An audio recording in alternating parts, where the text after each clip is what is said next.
Library में लड़का अपने सामने अखबार फैलाए बैठा था, मगर उसका सारा ध्यान सीढ़ियों की तरफ ही था।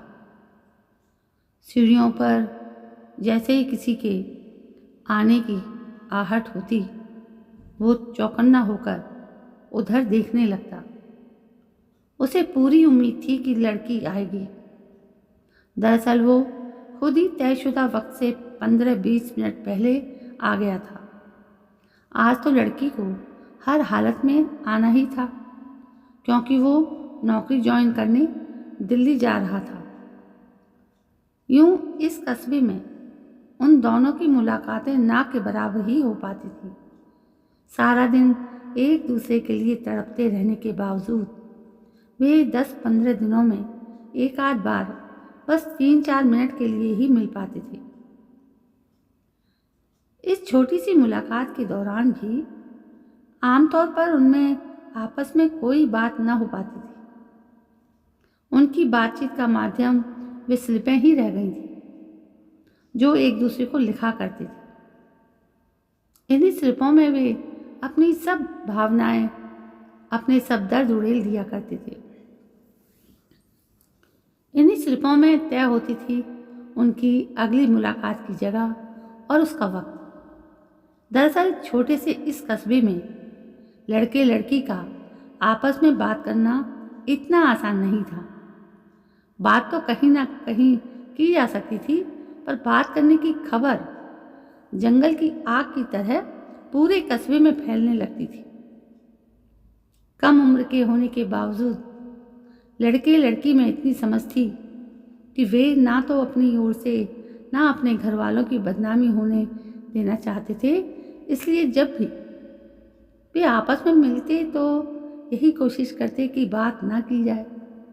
हाँ, कभी कभार मौका मिल जाने पर एक आध वाक्य का आदान प्रदान हो जाया करता था।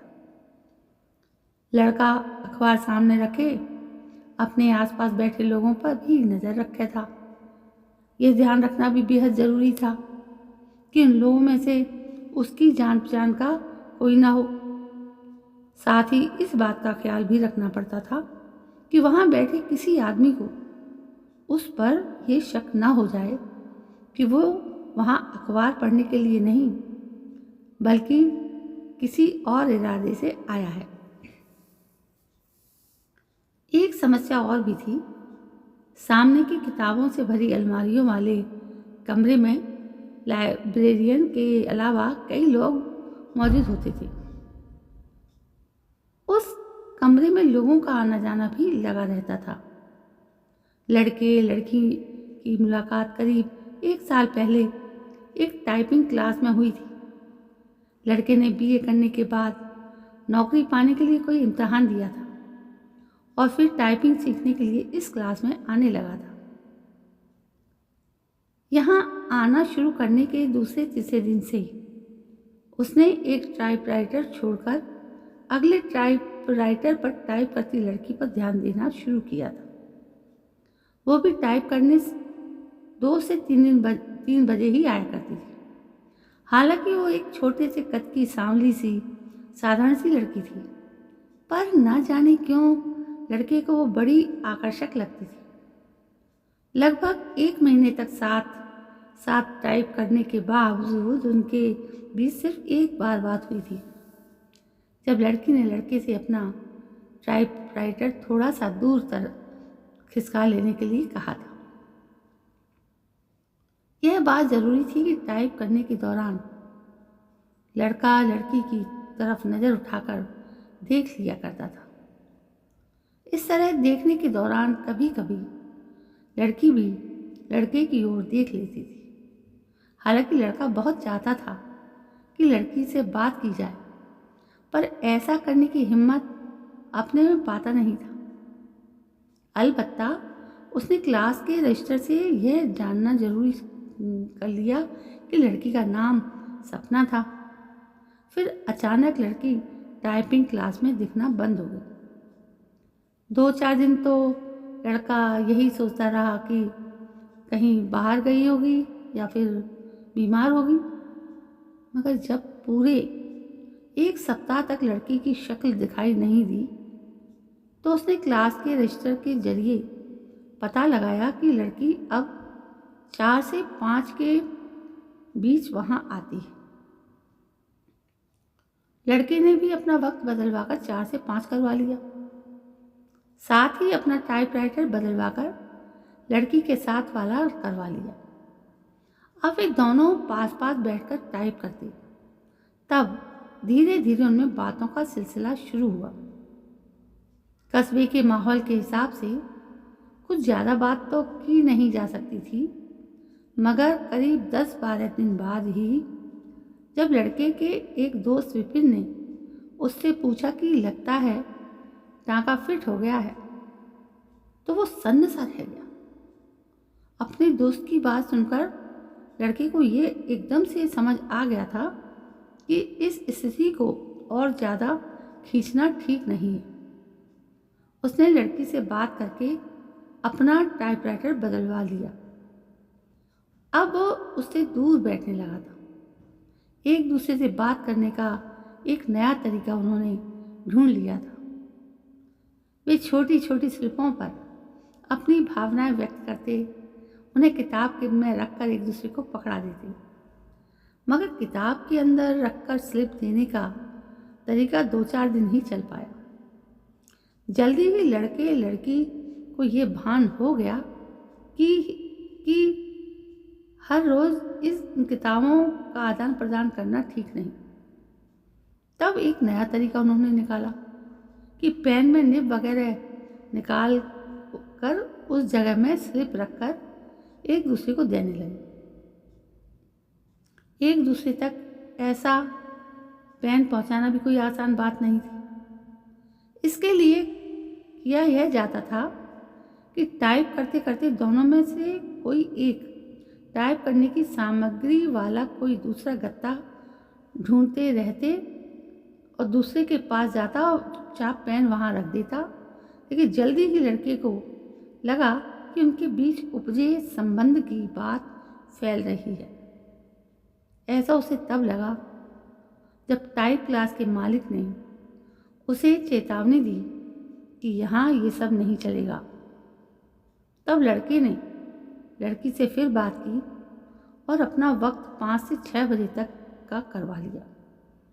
अब उन दोनों के मिलने का तरीका बस यही रह गया था कि वो लड़की के टाइप ख़त्म करके घर लौटने के वक्त से कुछ पहले साइकिल पर सवार होकर टाइपिंग क्लास की ओर निकल पड़ता। ऐसे में कभी कभी वे एक दूसरे को सड़क पर आते जाते देख पाते। कभी 1-2 मिनट का हिसाब गड़बड़ा जाने पर एक दूसरे को देख पाना संभव ना हो पाता था। ऐसे में एक दूसरे से बात करने का तो सवाल ही पैदा नहीं होता था। फिर कुछ महीने बाद लड़की ने टाइप सीखना बंद कर दिया। शायद उसकी आर्थिक स्थिति इसका कारण थी, ऐसा लड़के को लगा था। लड़का हर रोज दोपहर के बाद लाइब्रेरी जाया करता था। एक दिन संयोग से या न जाने कैसे लड़की उसे लाइब्रेरी में मिल गई। अब उन्हें आपस में मिलने की एक नई जगह मिल गई थी। उस कस्बे में 3 लाइब्रेरियां थीं जो ज़्यादा बड़ी नहीं थी। उनमें से एक तो बिल्कुल ही छोटी थी, एक छोटे कमरे जितनी। अब लड़का लड़की के घर पर चिट्ठी लिखता मधु के नाम से और लड़की लड़के को चिट्ठी लिखती रमेश के नाम से। कोड शब्दों के जरिए मिलने की जगह, तारीख और समय तय कर लेते और इस तरह 10-15 दिनों में एक बार मिला करते। इन्हीं मुलाकातों में वे भावनाओं से लबालब अपनी अपनी स्लिपें किसी न किसी तरीके से एक दूसरे को पकड़ा देते। आज का मिलना भी इसी तरह एक चिट्ठी के जरिए भी तय हुआ था, जो लड़के ने लिखी थी। लड़की की बेचैनी बढ़ती जा रही थी। वो मान रहा था कि उसकी चिट्ठी लड़की को मिल गई हो। उसकी नज़रें बार बार अपनी कलाई घड़ी से टकराती तयशुदा वक्त से पूरे 7 मिनट ऊपर हो चुके थे। लड़का मायूस हो चुका था कि अब लड़की नहीं आएगी। तभी हाथ में एक छोटा सा लिफाफा पकड़े लड़की सीढ़ियों से प्रकट हुई। बेंच पर संयोगवश लड़के के पास वाली जगह खाली थी जहाँ लड़की बैठ गई। आसपास इतने लोग बैठे थे कि बात करना मुश्किल था। लड़के के दिल में तूफान सा मच रहा था। वो लड़की से कम कुछ तो कहना ही चाहता था, विदाई के शब्दों के तौर पर लाइब्रेरी में जमे तल्लीनता से अखबार पढ़ रहे लोगों के बीच पसी चुप्पी के होते यह कतई संभव नहीं लग रहा था। लड़के ने कनखियों से लड़की की ओर देखा। वो भी अखबार सामने रखे वे उसे पढ़ने का नाटक कर रही थी। इसी उधेड़बन में 1 मिनट बीत गया। लड़का बड़ी ही बेचैनी सी महसूस कर रहा था। इससे पहले ऐसे कई मौके आए थे जब वे इस तरह लाइब्रेरी में मिले थे और आपस में उनकी कोई बात नहीं हो पाई थी, पर आज का दिन तो विशेष था। एक बार दिल्ली जाने के बाद फिर न जाने कब लड़के का वापस आना होता। तभी अचानक लड़की मेज पर रखा लिफाफा धीरे से उसकी तरफ खिसकाते हुए फुसफुसाई, ऑल द बेस्ट। ये शब्द सुनते ही आसपास बैठे 3-4 लोगों के चेहरे एकदम से लड़की की ओर घूम गए, जो तब तक बेंच से उठकर सीढ़ियों की तरफ जा रही थी। संकोच, डर और घबराहट से लड़के का चेहरा पीला पड़ गया और उसके माथे पर पसीना चुहचुहाने लगा। सीढ़ियों की तरफ जा रही लड़की को देख पाने का साहस जुटा पाना उसके लिए संभव नहीं हो पाया। वो इसी तरह नजरें गड़ाए अखबार पढ़ने का नाटक करता रहा। तो दोस्तों, ऐसी भी होती हैं प्रेम कहानियाँ कि इतने बंधनों के बीच में प्यार का कोई अंकुर यदि किसी के दिल में फूट जाए तो वो कैसे निभा करे। तो दोस्तों, दुनिया है, दुनिया से लोग डरते हैं कि कहीं कोई हम पर उंगली ना उठा दे, और जो डरते हैं वो प्यार नहीं कर पाते, प्यार का नाटक करते हैं। तो दोस्तों, ये थी एक छोटी सी कहानी, लेकिन मुझे बहुत पसंद थी, आपको भी पसंद आएगी। यदि पसंद आए तो एक कमेंट ज़रूर करिएगा। कल मैं फिर हाजिर होती हूँ एक नई कहानी को लेकर। तब तक के लिए जय हिंद, वंदे मातरम।